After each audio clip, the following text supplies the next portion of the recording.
war. And he had mentioned that millions of people took to the streets in Britain over the Iraq war, that the Labour government under Tony Blair started.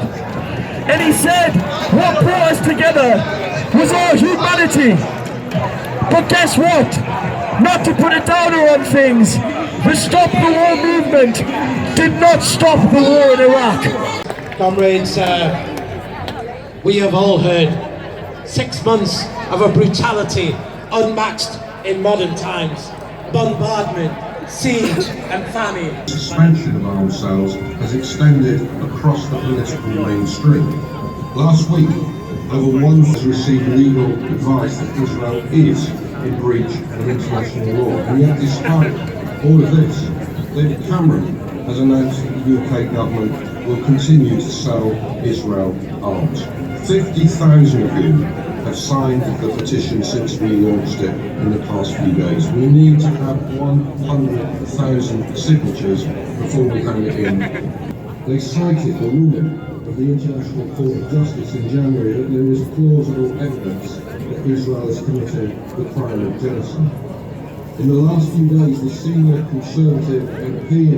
There will be a statue of the Palestinian people, of the medics and the So, Prime Minister, hear us when we say, restore UNRWA funding immediately. Restore the funding! And we know that for aid to actually reach those in most desperate need, there needs to be an immediate and permanent ceasefire. Whilst the UN Security Council has finally voted for a ceasefire in Gaza, we call on the government to play its role to ensure that it's actually implemented. And we cannot pretend that it's a lasting solution. The UK must call for an immediate and lasting ceasefire. But more than this, Prime Minister, we say loud and clear, recognise the state of Palestine.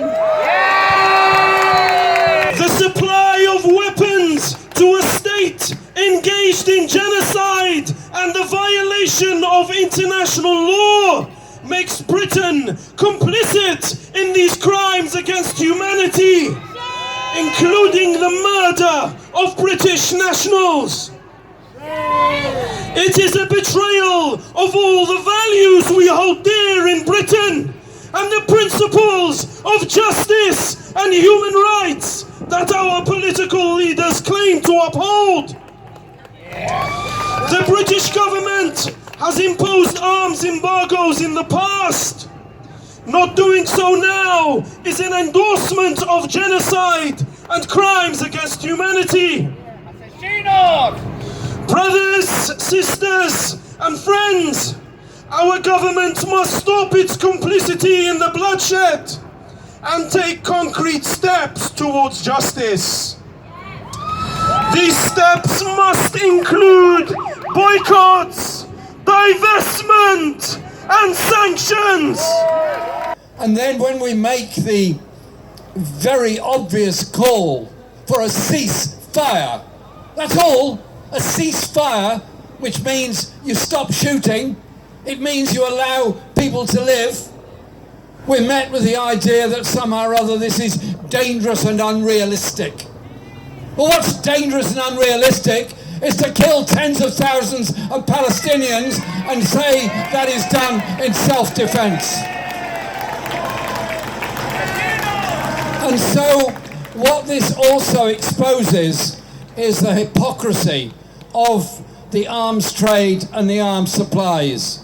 So when President Biden announces that he wants aid to go into Gaza and wants the US military to deliver that aid into Gaza, and he's concerned that some of the aid doesn't reach the people it ought to reach, well, who is providing the planes and the weapons that are stopping the aid getting there other than the same President Biden?